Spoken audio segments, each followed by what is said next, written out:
কঠিন। পৃথিবীর মানুষ আমানতদারির জিম্মেদারি নাও। আমি মুহাম্মদ সাল্লাল্লাহু আলাইহি ওয়াসাল্লাম দেখে নিব কিভাবে জান্নাত নিয়ে যেতে হবে। এরপরে তিনি বলেন, অফাজু ফরুজাকুম, জেনায় লিপ্ত হয়ে না, জান্নাতে নিয়ে যাব আমি, কিভাবে নিয়ে যেতে হবে দেখবো, জেনায় লিপ্ত হয়েও না। তাহলে বারবার জেনা কথাটা চলে আসছে, এটা খুব বড় কঠিন। মানুষ দুই জায়গাতে ফেসে যাবে, এক টাকায় আর এক নারীর কাছে। টাকা বৈধ অবৈধ এটা উপার্জন আর ভাববে না। এই ছেলেটাকে তার বাপ মা বারবার চুমা দিচ্ছে, বারবার আদর করছে। কতদিন? 2 বছর, 4 বছর, 8 বছর, 10 বছর, 15 বছর, 20 বছর। এবার ছেলে পড়াশোনা বাদ দিয়েছে, যখন তখন মা বলছে কি করবি, পড়াশোনা বাদ দিলে কি করবি, টাকা পয়সা ইনকাম কর, টাকা পয়সা ইনকাম কর। চিন্তা করছে যে মাও তো আমাকে ভালোবাসছে না, যে মা চুমা দিচ্ছিল, আদর করছিল। তাহলে ওই বুঝবে যে টাকার প্রয়োজন আছে। যার সাথে জেনার কথা হচ্ছে সেও টাকা চায়, বাপ মাও টাকা চায়, রিক্সাওয়ালাও টাকা চায়, ভ্যানওয়ালাও টাকা চায়। তাহলে বোঝা যাচ্ছে যে টাকা ছাড়া তার কোনো কাজ চলে না। তখন সে হন্যে হয়ে নেমে পড়ে, তাকে টাকা ইনকাম করতেই হবে। আর নারী জাতি এত কঠিন জাতি, নারী জাতি এত কঠিন জাতি। মুহাম্মদ সাল্লাল্লাহু আলাইহি ওয়াসাল্লাম বলেন, ও নারী জাতি তোমরা এমন জাতি, ও নারী জাতি তোমরা এমন জাতি যে বুদ্ধিমানের বুদ্ধিকে নষ্ট করতে পারো। আপনাদের চেয়ারম্যান সাহেব হুঁশিয়ার মানুষ, বুদ্ধিমান মানুষ, গিয়ে ওই বাসে উঠেছেন, দেখছেন যে একটা মেয়ে বসে আছে, জায়গাটা খালি আছে পাশে।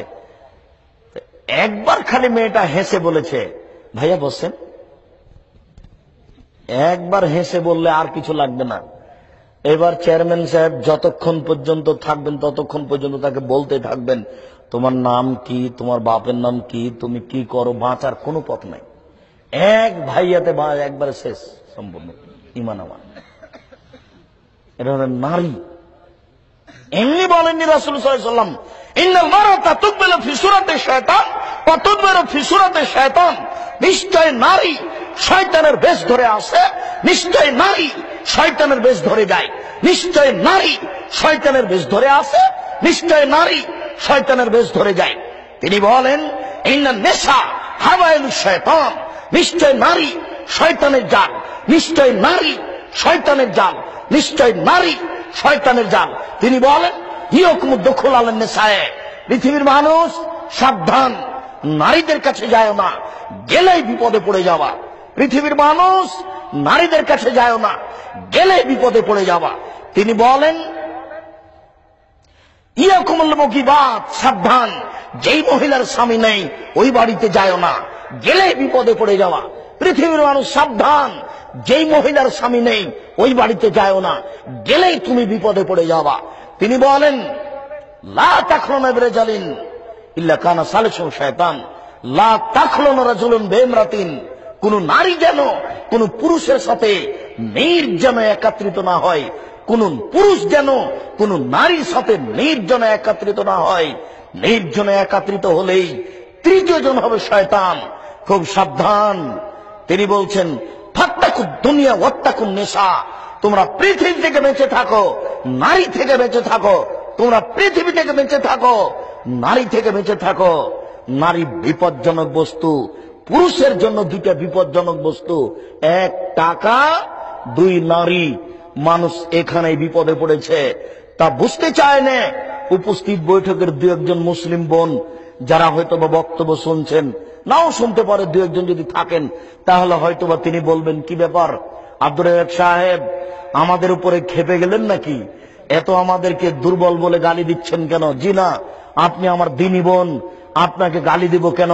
আরে আপনাকে তো খাদিজার মতো মনে করি, আপনার গালি দিও, আপনাকে নিন্দা করব কেন? আপনাকে তো খাদিজার মতো মনে করি। দেখেন দেখেন দেখেন, একটু আপনি একটু দেখেন, জিবরাইল আলাইহিস সালাম আমাদের নবীকে বলছেন, জিবরাইল আলাইহিস সালাম আমাদের নবীকে বলছেন, মুহাম্মদ ওই যে দেখেন খাদিজা, আতাত বিকাবিন ফিহি দাম, ও একটা বাটি নিয়ে আসছে। মুহাম্মদ ওই যে দেখেন, ওই যে দেখেন খাদিজা, ও একটা বাটি নিয়ে আসছে, তাতে তরকারি আছে। শুনুন, আসলে আপনি বলবেন, খাদিজা ইকরে আলাইকে আসসালাম রব্বুকে, তোমার প্রতিপালক তোমাকে সালাম দিয়েছেন, জিবরাইল তোমাকে সালাম দিয়েছেন, আর তোমার জন্য একটা জান্নাতের কথা বলেছেন, যে জান্নাতে কোনো হইচই নেই, যে জান্নাত হীরা মুক্তা মাণিক্য দ্বারা তৈরি। এই কথা বলে দেন বুখারী মুসলিম। খাদিজাকে সালাম দিয়েছেন আল্লাহ, এই কথাটা জিবরাইল আলাইহিস সালাম বলছে। মোহাম্মদ ওই যে খাদিজা, ওই যে বাটি হাতে করে আসছে, আসার সাথে সাথে বলবেন, খাদিজা তোমাকে আল্লাহ সালাম দিয়েছে গো, তোমাকে আল্লাহ সালাম দিয়েছে, তোমাকে জিবরাইল সালাম দিয়েছে। জিবরাইল তোমার জন্য একটা জান্নাতের কথা বলে গেলেন, যে জান্নাতটা হীরা মুক্তা মাণিক্য দ্বারা তৈরি, যে জান্নাতে কোনো হইচই নেই। তাহলে কি আমি খাদিজাকেও শয়তান বললাম? নাউজুবিল্লাহ। আশ্চর্য। আপনার নিন্দা করব মানে? আপনাকে খাদিজার মতো মনে করি, আপনাকে নিন্দা করব কেন? আপনাকে আয়েশার মতো মনে করি। আয়েশা মানে দেখবেন এক মিনিট, আয়েশা মানে দেখবেন এক মিনিট, আপনাকে আয়েশার মতো মনে করি। আয়েশা রাদিয়াল্লাহু তাআলা আনহাকে আপনি এক মিনিট দেখেন। আয়েশা রাদিয়াল্লাহু তাআলা আনহা বলেন, আমার স্বামী যখন মারা গেল তখন তার কবর হলো আমার ঘরে, মুহাম্মদ সাল্লাল্লাহু আলাইহি সাল্লামের কবর হলো আয়েশার ঘরে। আয়েশা রাদিয়াল্লাহু তাআলা আনহা বলেন, আমি তখন ঘরে এমনিতেই ঢুকি, কেন? এটা আমার স্বামীর কবর। কয়দিন পরে এখানে কবর হলো আমার বাপের, তখন আমি স্বাভাবিকভাবে এমনিতেই ঢুকি ঘরে, কেন? এটা আমার স্বামীর কবর, এটা আমার পিতার কবর।